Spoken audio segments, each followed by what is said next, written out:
Mariana gets the real story behind Amanda getting fired, and Cali learns something unexpected about Gael finding out about the painting. Stay tuned.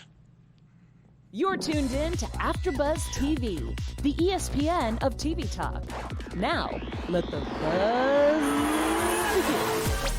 What's up, guys? Welcome back to AfterBuzz TV's After Show for Good Trouble. Today, we're going to be reviewing Season 2, Episode 8, the mid-season finale, you guys. We are right here on this cliffhanger. What's going to happen? We're not going to find out for another couple months, but we're going to be reviewing the episode, playing a fun game of Have You Been Good or Trouble, news and gossip, predictions, and of course, we had to bring in a special guest, someone we've had in before. We love him very much. It's Dhruv Uday Singh. Thank you for coming in. Thanks for having me. What a treat to be here. Yes, welcome back. Thank you. Thanks. I play Raj on the show. Yes. If you watch it. Who is still kicking it with Mariana. Yes, but for how long? We'll see. We will see. We will see. We'll see. But we're so excited to have you in to talk about Raj and kind of the storylines that we've had since we've had you in last. Mm-hmm. And, of course, talking about what we hope for the future for Raj and Mariana. Yeah. So thanks again for joining us. Thanks for having me. I think you had me last on Season 1. Was it Season 1? Yeah. Yes. Oh, my gosh. It seems like it was just the other day. Yeah. That's crazy. The show moves fast.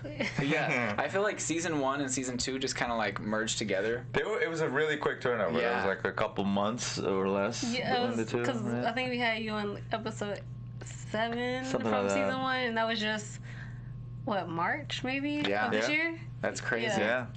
And of course, another millennial in Hollywood just trying to figure out her way, just like the characters in the show. We have the unapologetic Shea Jones. Hi, how are you? Hello, welcome back. And I'm Dakota T. Jones. So I first wanted to ask you both, obviously you read the script for this episode. Yes. So what was your overall thoughts of what went on? I mean, this is a real classic cliffhanger mid-season finale, if I've ever seen one. All the threads, every thread is of the storyline. Every separate character's arc is left, in a bit of a who knows what's going to happen place. Mm-hmm. So I was I was shook reading it in a good way, I guess. I don't know. From reading the script, I loved the formatting. I thought the writers did a great job with the font on the script. It was size 12. The title page was neat. Was it nice? It was nice. The brads were like, there were 2 on each side, so when you turned it, it could turn. I love that. Yeah, but I thought it was a great. I really thought it was a great episode. Yeah, it was fun. Yeah, definitely. What did y'all think while watching it? Yes. I just need people to get their life together. That is my overall thought, okay? I know. Especially Dennis and Davia. I need them to get their lives together. I feel like it's like watching my friend group just, fall apart every time we're like, oh, we think something's getting better, and then something just like crashes and burns. Yes. Yeah. And it's just crazy, especially because of the mid-season finale. I usually have a lot of notes, but this week you can see how much I scribbled all over this piece of paper. I had so much to say. I know. But fun fact, that's not even the summary of the episode. That's just random thoughts you random thoughts of mine that I just write down. Just scroll down. Yes. So first wanted to talk about Alice's storyline. So she doesn't want Joey to go to her comedy show because Lindsay had set it up for her. And obviously Lindsay and Joey had a past. And, I mean, Joey ends up showing up anyway. I would too. I mean, it's your girlfriend's first show. I mean, I feel like you'd have to. Mm-hmm. I would just be defiant enough to do it, though, too. I'm that type of person. Like, you're doing your first comedy show. In my mind, why wouldn't you want me there? And if, like, Lindsay's the only thing holding you back, I can let my differences go for the night and just be there for you. We've always wondered what Lindsay's motives were, but now it's very clear because they try to kiss Alice, and Alice is like, whoa, I have a partner. And then Lindsay's like, yeah, I know. And it's like, wait a minute. Okay, so you knew going into this what was happening, and you decided to go ahead and try to kiss me anyway. It's obvious that Lindsay's just trying to throw a wrench into the relationship because they're saying that, I guess, they said that Joey had an affair with her girlfriend. So either way, now you're trying to have an affair with me to get back at Joey. And I have issues with that if I was Alice. And then granted, when she's selling the story to Alice, in my mind I'm thinking, Alice, are you really going to believe Lindsay over your partner? Them? Yeah. I don't know. What's your take on it? It's hard to say. I mean, I feel sympathies on both sides a little bit, because I get being, a little suspicious, especially when it's like, why doesn't my partner want me to come to my first ever, or to their first ever show? Mm-hmm. And on the other hand, the history of it makes me go like, I don't know what I'd do in real life. I think I'd have to have a conversation. I'd have to be like, before the show, we need to really sit down and talk things through. Mm-hmm. Of course, on Good Trouble, where everyone is just either an outright mess or like really trying to sort things out, they're not going to do that. You know what I mean? They're like, you know what? I think it'd be better if we just kept it a secret. Yes. And then we just like totally pretend like nothing's wrong, and then no one will ever find out, because that always works out, right? That always works out. Always. And then smash cut to the scene where drama erupts. The city's burning. People are running around screaming. That's what happens. Exactly. The chat is just saying, Lindsay is bad in all caps. I mean, that is from Danielle Simpson, and I totally agree with that. Yeah, thank you for your input, Danielle. I could not agree more. So let's move on to Cali Storyline. She had a lot going on in tonight's episode. So she's working towards a class action lawsuit for the people who are getting kicked out of their apartments, basically. So she's trying to not step on one of her boss's toes, while the other boss is saying, no, help me with this. And so we're not sure if, I always forget the boss's names. Marcus and Teresa. Okay, so Marcus is like, I don't know if he's doing this for the right reasons or if he's just trying to do this to get back at Teresa, because Teresa's like, no, we don't need to do this. It's just like all these people and their double-edged swords and their ulterior motives. I don't know. I mean, I understand where... Well, Teresa had a very good point. She actually takes in the entirety of the situation, and if you're really trying to study for the bar, you won't have time for it, and you still have to do your job here. I mean, you have to really understand what your priority is going to be when it comes to taking the class action versus not taking it and actually getting your passing the bar so you can actually become a lawyer that you seem to want to be. Right. Cali needs to study.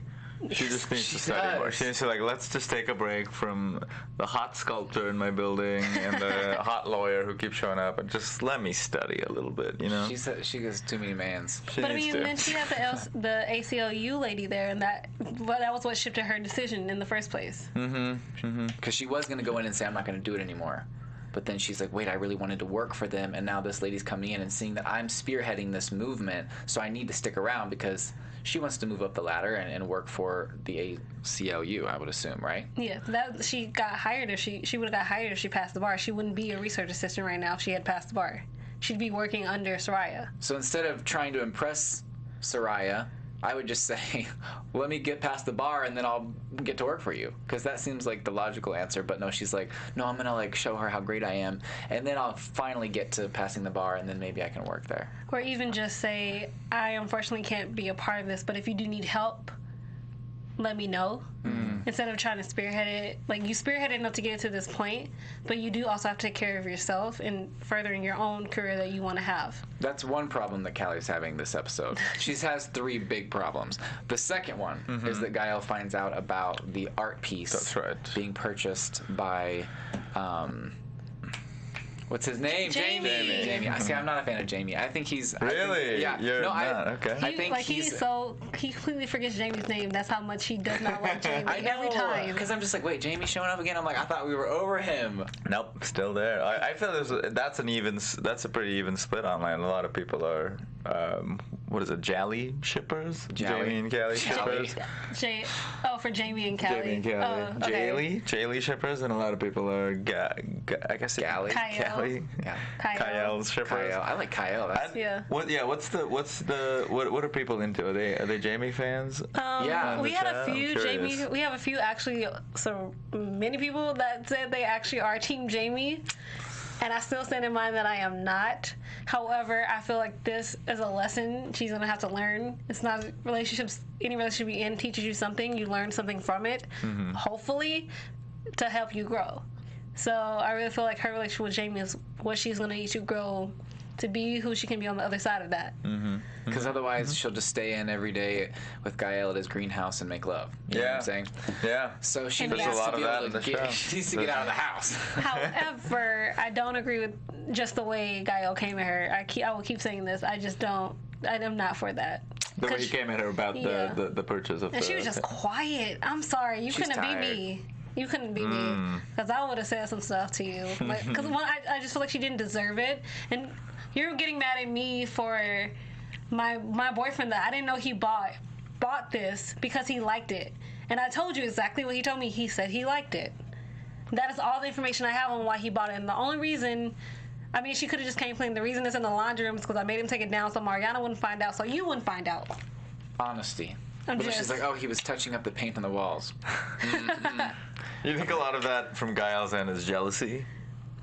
Partly, probably. I feel like this much, like just a skosh, that he didn't get chosen.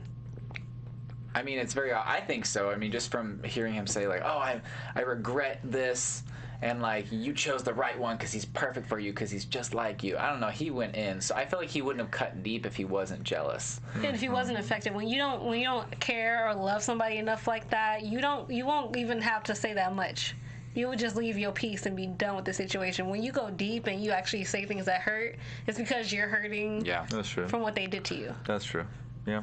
But that's not the end for Gael, because he gets dropped for his commission, and due to paid reviews. So now he's got this big scandal as one of his first things, in the professional world.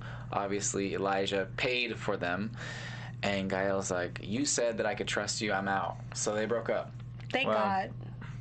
What did you think about them actually ending it rather than leaving on a cliffhanger for the mid-season finale, if they would actually end it or not? I think it was nice actually that there was a resolution with that. I think it's so many other characters ended with a bit of a cliffhanger, and people were pretty split about Elijah as well in that relationship because of whether it was toxic or not for Gael. So I kind of liked that it was here's a clear thing happening. Yeah. And it ended. I don't know. I like Elijah. I kind of like him, but I also I kind of like him. But I see why people don't. the character. Yeah, I like him. I just don't like them together. Michael Galante's character, Brian. I liked him better, even though he had his own issues. Everyone's got their own issues. Everyone's got their own issues. Yeah. But I really liked Brian and Gael more than Elijah and Gael. But then, of course, I've always got to be Gael and Cali. That's my end game. That's your end game. That's my end game of the whole show. I agree with that, actually. I'm really? Totally end game wise, Cali and Gael. However that happens, we're going to find out.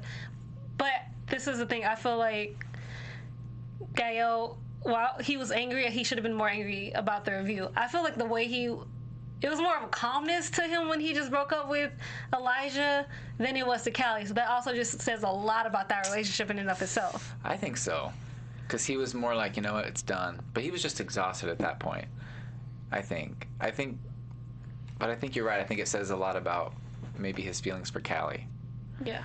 But then we see Mariana and Raj getting cozy on the couch. Raj is probably just there because he wants to hang out, have some love time. Well, it wasn't Raj night, so. Oh, it was. It wasn't Raj night. Raj, here's a little backstory of Raj. You don't see it, obviously, but he has 3 roommates. Yeah. They regularly have poker night.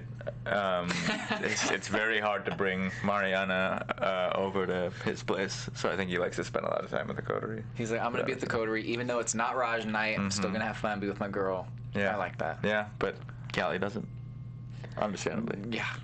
Have you guys been in that situation where it's like you have a roommate who's just bringing their partner over way too much? I've never experienced that emotion. Yeah.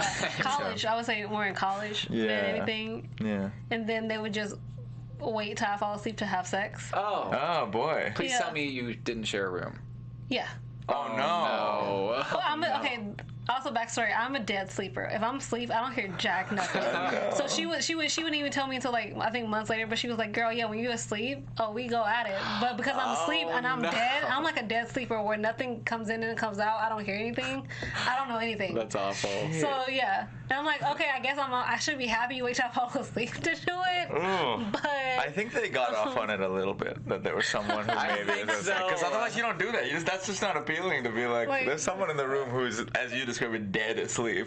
It's like there's a corpse in the room and they're just like, yeah. I love that. I'm a corpse. That's what happens. And they're into that. I think it's a thing. I think it's a whole thing. I think it's a thing. I think you're onto something there. I'm not sure how to word it or what the name of that type of kink would be, but it's something. Yes, because it's not I hope we can talk about it. It's not necrophilia because it's more the kink of a corpse being in the room somewhere. Isn't it more like an exhibitionist type thing? Like, even though the person's not actually watching you, but they're in the room with you. That's hilarious. I want to talk to the writers about this exact plot line for the next season. On what the actual name of it is, please. yes. But we see Mariana talking to Raj about Evan and Amanda's situation, and as far as Mariana knows, she thinks that something fishy went on to where Angela didn't quite give the real reason to Evan why she left or why she was let go. Yeah. And so Mariana loves to take things upon herself to be like, I'm going to solve this and I'm going to fix this and I'm going to get them back together. So she's kind of asking you what you think she should do, but does she listen? No. That's the problem in the Raj-Mariana relationship, I think, for Raj anyway. Yeah. She doesn't listen. His problems are his own insecurities, and that are I think tearing them apart or subtly doing it anyway. Yeah. Like, I think he's not great at that, and then they're not great at communicating, I don't think. She's a headstrong person, she does and most of the time it works out well for her. She's on a crusade and she goes on it, but Raj is trying to look out for her, I think. And this is one of the times she should have listened to you. Yeah. She should have. I think she'll eventually learn that she needs to listen to Raj more often. Because I think you're right. I think sometimes she's always asking your opinion, but it's almost like you're talking to a door because she's not receiving what you're saying. And she makes decisions on her own, which is great. But like at the same time, certain times you need to listen to the other partner. Right. That's just how it works. Yeah. And so I think Raj is coming from a place where he used to be very quiet and docile and kind of like let people walk on all over him. And we've seen that that's not the case as much anymore, considering you like started a full-on fist fight at work. Yes, that's right. But because you have a did you interview anyone on that episode, or did you have someone come in after that one? I don't remember. Did we? No, we couldn't. We had to reschedule. Oh, okay. Well, we were gonna grill him. Yeah. I was just curious if it was Dustin or something about talking about that. We wanted to talk to him about it. We wanted to talk. Yeah. But so I think because you have such a soft spot for Mariana, you don't want to maybe stand up to her because you don't want to hurt her feelings. You don't want to like rock the boat. Yeah. What are your thoughts on that? I think that's a really strong analysis. I think that's totally what it is. I think it's like Raj still has like a holdover from season 1 Raj, which is where he was really docile at work. He didn't really speak up to these like kind of racist douchebags he worked with. And I think now some of that has gone because he stood up to them. He stood up at work. He took a stand for Mariana. But some of it is still residually in a relationship. He's still scared to speak up to Mariana sometimes. He's still scared to really be who he, tell her what he wants. And I think a lot of that comes from his own insecurities, from his own lack of confidence in himself, which is hard for me to play because I have nothing but confidence in myself. So playing Raj is like, what is this? How do I do this? Like, how do I possibly do this? No, it's easy. It's just playing myself for those. But I think that's a big part of like what in real life I think affects relationships. Yeah. One person's insecurities can like poison the well for the whole thing. Well, I was just like this is what I feel like Mariana could have did. What Mariana could have did. She could have just, instead of telling Evan about Angela, she could have been like, what if I set up a meeting with you and Amanda to work things out? Yeah, work things out. That way, you didn't involve Angela. I mean, granted, you did find out that you really didn't ruin her job, but still, you would at least been okay with Angela at the end of the episode. Yeah. But granted, Amanda has other ideas for how that date was gonna go. Yeah, well, apparently now she's suing Evan for wrongful termination. Though technically, what she should be suing is Josh or Angela, because Evan had no idea. But then also, we don't even know the conversation she and Evan had too. Yeah. So we don't even know exactly what the conversation that led to her now suing him. We thought it was going to be like a romantic date. Maybe they were going to make up. I mean, that's what I thought. Yeah. I thought maybe they were, going to have a nice time. A lot of people in the chat are just saying Mariana should have stayed out of it. She should have. Okay. This is the one time where, like you said, the messenger is the one that gets shot. Yeah, that's true. Though, on the other hand, without that, we wouldn't have got the Evan Spec thirst trap shirt off, That. getting makeover scene. Man, if Raj would have been in the room. Ooh, he would have hated it. Raj I think he would have went in for another punch. He would have just went up to Evan. That fight scene too was a very interesting one to shoot because it's a fight scene and it's meant to look real and we're meant to like land it, but we had a stunt coordinator. But on the other hand, it's meant to be so stupid because it's two people who've never gotten a fight in their lives. So there was a lot of, if you could see it, there was a lot of very, it was awkward also. Nerdy angst. Nerdy angst. That's what it was. They were just like trying to get out their testosterone, Exactly. They were like, we usually don't do this, but let's go. Yeah. Yeah. Defend my woman. Yeah. Exactly. But Angela ends up getting fired. Yes. She does. And now there's some new girl who says that Mariana needs to step down as team leader until she figures out who leaked the men's pay. Which it was her, right? Or was it Raj? I can't remember. It was Mariana. Okay. Yeah. But there was that Spartacus style, everyone taking credit for it, so no one could pin it down. But yes, didn't Kendra. Did help though? I did, yes. I think Raj did. It was part of like he agreed to get in on the like sharing of ethnicities or whatever part of it, and since he's the only like Indian engineer there, it was clearly him. So it was pretty much outing himself for Mariana. Yeah. Pretty much. Yeah. You just put your neck out on the line for Mariana. He's a good dude. He is. Sometimes. Now I'm just worried because Kendra is like, I feel like the board hired her in a way to push Evan out, even though it is his company. You think so? Oh, definitely. I feel like his reign is either going to get a very, very tight leash, or she is the umbrage of the situation, in a way.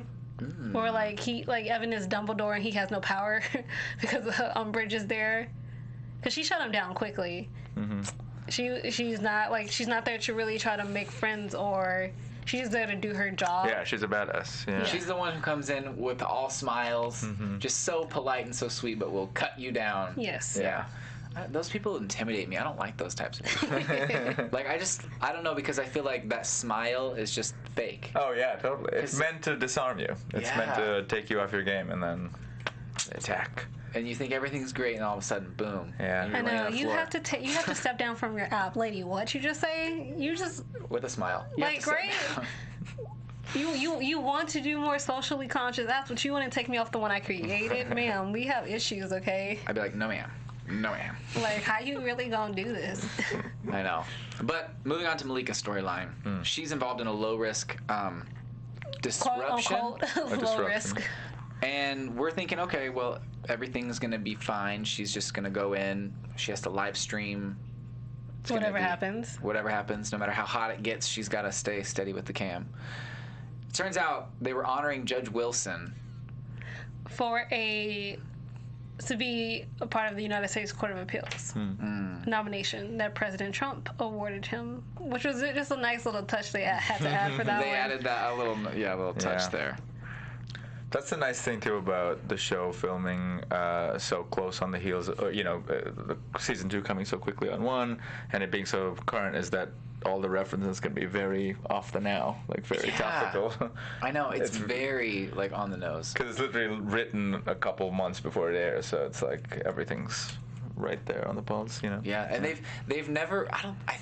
Correct me if I'm wrong, but I don't think the show is called him out by name. They've been like, oh, the current president. Oh no, they said President Trump, and I know. Yeah, but that's I think that's the only time they've never done that. And I know that one of the last episodes, Jamie was like talking about being a Republican, and he was like, yes, I am a Republican, but I did not vote for the current president. That's president. Right. Right, so when I heard them name drop Trump this episode, and I was like, they're getting bold. Okay. Well, what he gonna do? He'll tweet about it. Well, He'll tweet that's about all you can do. I mean, technically that's all he can do and all he does. I don't know what the world's coming to, but continue. Because Patrice Cullors is also, she's in this episode and she's a part of the writing team. So to see her, especially in this mid-season finale, doing something like that was just amazing to see. Like taking that step, coming out of the writer's room, really joining the episode. I really love that. Yeah. That was a great touch to have her there. That was great.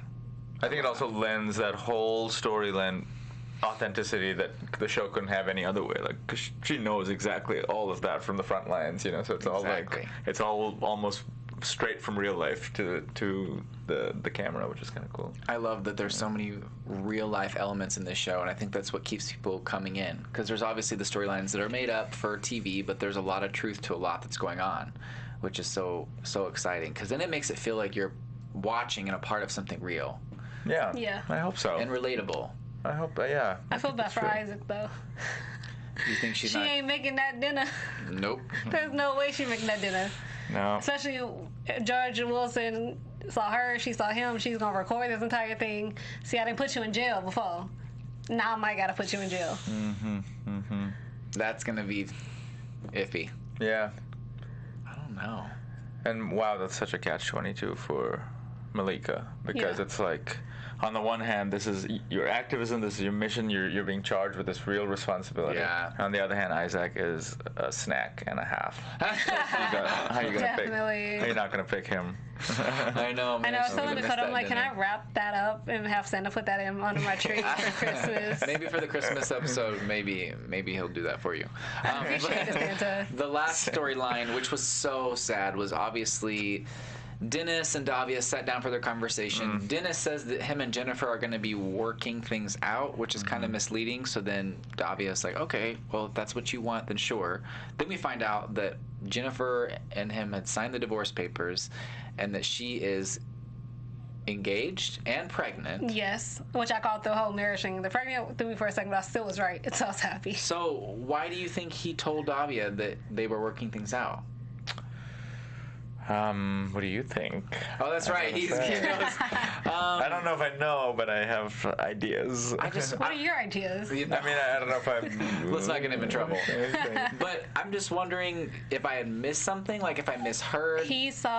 Dennis saw Jeff come by, I think right before, maybe their conversation when she came to his room. Oh, that was before? I feel like that was a before thing, Really? and that's something that recently happened. And that's also...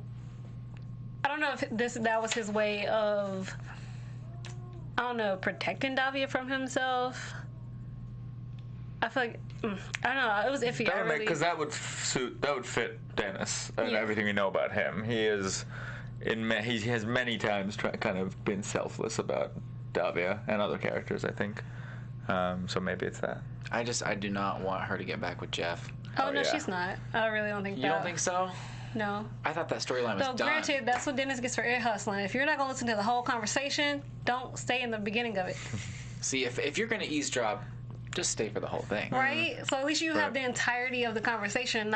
You only get the part where she broke with. Granted, he found out she lied to him that they were still together for weeks, but she finally broke up with him and left him and said, "I don't love you anymore," which is a big deal. And they're both on, I love that scene where they're both facing each other in the same position. It was just so cute and saddening and just heartbreaking. I just don't know. If that did happen before, that would make everything make sense. So I'm hoping that you're correct, because that would give him motivation. But then it's just, but I still don't understand the motivation of that. That she's not with anybody. You're not with anybody. Your ex-wife wants you to be happy. Why are you denying yourself your happiness? I mean, granted, I feel like we kind of saw that with the picture of Jacob, which was just a very beautifully done that he did on his wall. But at the same time, Dennis deserves to be happy. I really want him to realize that. I feel like him denying himself is also his punishment. Yeah, I think so. He's got a lot of baggage. He really does. He's got a lot. I think he's scared to be happy. I would say. I think he's just been so sad for so long that he's not sure how he feels about being content and happy, because that's a scary thought whenever you've only known heartbreak and hurt. Like, wait, I can get out of that? That seems risky, you know? Yeah, but now Davia is just thinking that he doesn't like her because she is a bigger girl. And I know. Turmoil, I confusion. need a conversation right now. At least for her to confront him about him lying, him to tell her that it's not because of your weight, it's not because of the way you look, because you're beautiful. I'm dealing with my own emotional stuff. I still need to go to group therapy. I need to talk to somebody and figure out myself. So at least they both know where they stand instead of just crying in their rooms. Which was a beautiful transition where, one was on the bed and then it showed the other and then the other disappeared. I was like, oh my gosh. I love that shot so much. That was a good one. But that kind of wraps up our review portion. But before we move on to the next segment, I just want to say thank you all so much for watching, for commenting. We could really use your help for our channels to grow. That is to, like I said, comment down below. If you're watching us on YouTube, make sure to give a thumbs up, comment, tell us what you love about the after show, and if you want to win a signed paddle of Have You Been Good or Trouble, signed by the castmates and crew who came in this season, make sure to write the review and put 5-star emojis. If you're doing it on YouTube, yeah. Yeah, and then write in your Instagram handle so that way we know how to get a hold of you. And if you're listening to us on iTunes, make sure to give us a 5-star rating, write a review, and your Instagram handle, and you will be entered in to win a signed paddle. So we could really appreciate that, and we could read your review on air, which would be really cool whenever we come back for the second half of season 2. But thank you again for helping us. We love you, and we love commenting with you guys and seeing what you have to say in the chat. And yeah, because they live. Yeah, they like to be our fourth co-host. Like Teresa Hong says, I think he feels guilty to be happy. Arun says Dennis needs to be happy, but I think he still blames himself for his son's death, which tracks. Jazzy Jones says, Davia and Dennis just needs to get together. I think they will make each other happy. Totally just agree with that. And the Max727 says, I want to like Dennis and Davia together, but Davia made me mad last episode. And this episode, besides Dennis, deserves someone who can handle his past and help him move past it. I would like to say that she tried. She really went gung-ho to try to help him, but again, this is my theory on that.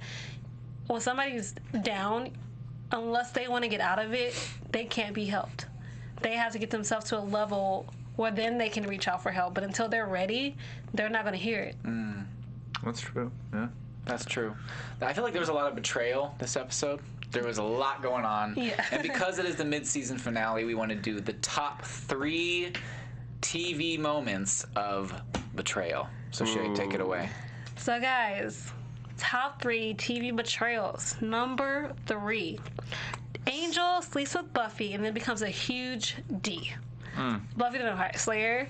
Number 2, Hank Schrader dies because of his brother-in-law Walter White, Breaking Bad. And before I give you number 1, I'm going to mention an honorable mention that I have, because it's one of my, I can't believe the betrayals of it all, was Dan shooting Keith on One Tree Hill. And one more, just throwing there if you're a fan of Degrassi, when Jimmy got shot by Rick. Man. Which just hurt my heart. And just, in my mind, I was just like, dude, I understand you live in Canada, you don't understand, but you got a zigzag on a shot, on a gun, I'm just saying, real quick. Zigzag. Serpentine. Try it out. But that's where I'm at. So number 1, everybody has agreed on this. Ross cheats on Rachel in Friends. But they were on a break. Which is, but... does that in relationships does that really matter? I'm just messing with you. Yeah. Well, if we're gonna be like technical in relationships, even if you're on a break, but you know you might get back together, will it even matter to the other person? I mean, that's something we've all been arguing for how many years this Friends been now, you know? 20-year debate, the eternal 20-year debate. Are you a fan of Friends? I am a fan. I like Friends. I love it. I watched it a lot growing up, of course, you know, and now it's on Netflix, I think, yeah, which is fun, so everyone can watch it. One of my top betrayals is, spoiler alert, but I guess we've done spoilers, on The Wire, Stringer and Avon. I don't want to say more, but I haven't seen that. Oh, it's a double betrayal. Oh, those are the worst. It's incredible. Those are the worst. It's just the best. Well, guys, I think it's time to get into some not only good, but trouble. In our game, Have You Been Good or Trouble? So, what is on the docket today? So today's docket is Alice. And so, because we were left on a cliffhanger, I'm really just curious about this. So, will Alice's comedy act be good or trouble in regards to her relationship with Joey? Because now that what Lindsay told her, is she going to use that in her act, or is she going to stay true with her relationship with Joey? So, do we think her comedy act is going to be good, or will it bring her trouble? All right, 3, 2, 2, 1.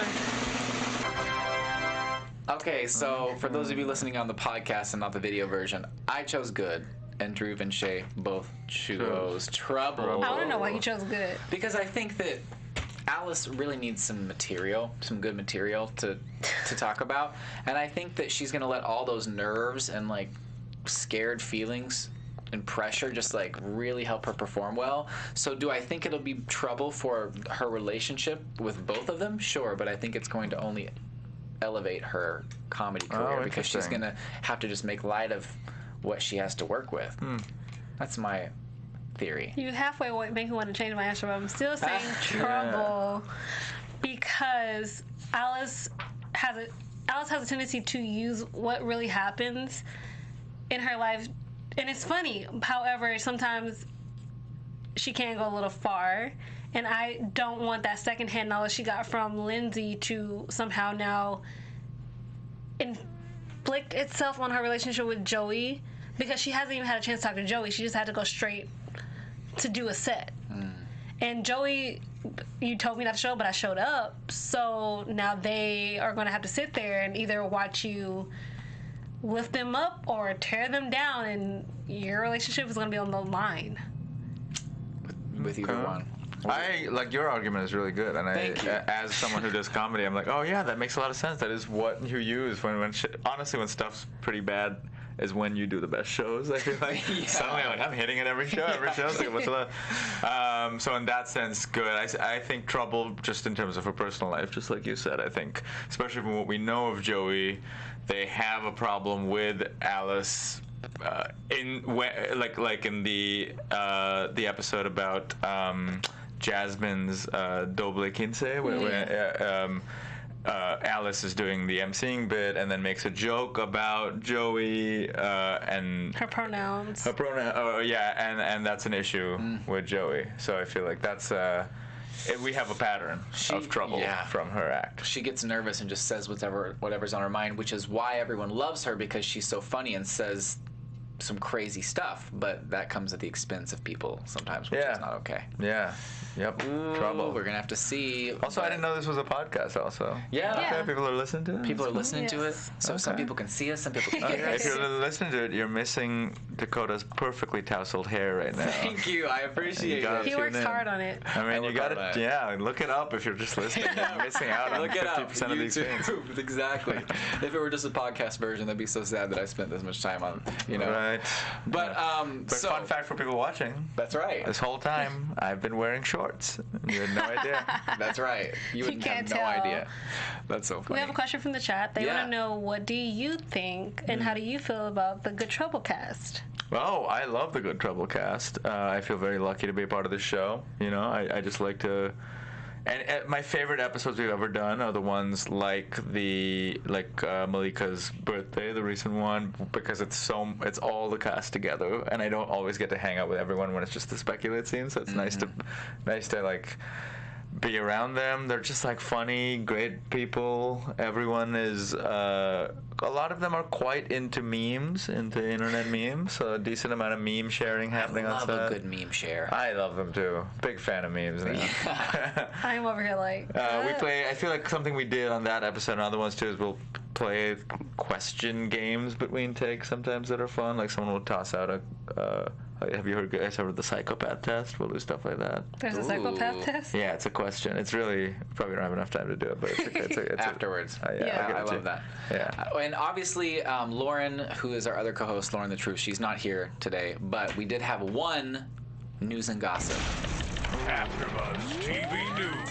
Yes, it was announced today before the episode that the return of Good Trouble is going to be a 2-hour holiday Christmas special, and I'm a big Christmas fan, and because I feel like if they're doing a Christmas special, that means months have passed now from what we saw. So I can't wait to see how each character is dealing either months apart, how Mariana and Cali's relationship is, because that note kind of threw me. I would have thought maybe she would have wrote more, but she kept it short, sweet, and simple, and very kind of cold at the same time. So yeah. That was quite a cliffhanger. That was. I didn't even mention that. Yeah, the whole, Cali has moved out. I got you. Thank you. Man, that's going to be crazy. I knew. I called it as soon as she showed up. I was like, she got a bag. She ready. She moving in with Jamie. She is out. She's out. Jamie has the nicest place. I mean, it's true. Compared to the coterie. I feel like you should at least try to fix your relationship with your sister before you left. At least if you're going to leave, fix your relationship because you can fracture it. even more than what it is now if you don't resolve your issues. Leaving never works. You gotta stay and solve it. Otherwise, it's just gonna blow up. The only best part is though, that means the moms have to come back and fix everything, and I'm so here for Steph and Lena to come back. That would be amazing. I believe they're going to be part of the Christmas special. I don't know for sure. I can't say for sure, but they might. If it happens, They might. Drew said it first. No, but congrats. It's so exciting. You're going to come back 2-hour mid-season premiere. Yes. And winter, so we have a break. So in the meantime, we love you guys so much. Thank you for watching again. And where can everyone find you on social media? Oh, you can find me on Instagram, my full name, at Dhruv Uday Singh, DHRUVUDAYSINGH. Got it? You guys can find me at Real Shea Jones on Twitter and Instagram, and you can find me on Mondays at Grand Hotel, 8 p.m. All right, you guys can find me on Instagram, Twitter, and YouTube at Mr. Dakota T. Jones. And we will get into some good trouble with you at the mid-season premiere this winter. Or maybe Thanks, within guys. a couple months. You never know. Never know. I'm wearing shorts. Our founder, Keven Undergaro, and me, Maria Menounos, would like to thank you for tuning in to Afterbuzz TV. Remember, we're not just the first, we're the biggest in the world, and we're the only destination for all your favorite TV shows. Whatever you crave, we've got it. So go to AfterbuzzTV.com and check out our lineup. Buzz you later. The views expressed herein are those of the hosts only and do not necessarily reflect the views of AfterBuzz TV or its owners or principals.